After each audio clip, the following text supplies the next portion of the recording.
மோனே சரி தாப்பா போட்டுக்கிறேன். எவ்வளவு நாள் 2-3 நாளா இப்படி தோல்லையே படுத்து தூங்குறீங்க. அப்ப எங்க போடணும் அத?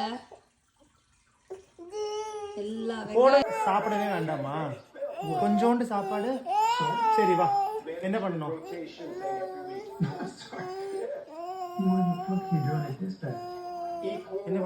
என்ன பண்ணணும்? Sleeping time.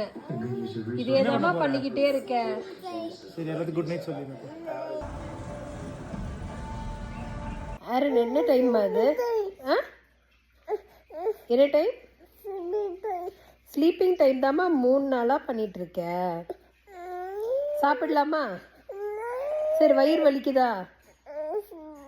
எஸ்ஸா? சரி டாக்டர்கிட்ட கூட்டிட்டு போலாம். கை வலிக்குதா? கை எஸ் ஆர் நோ?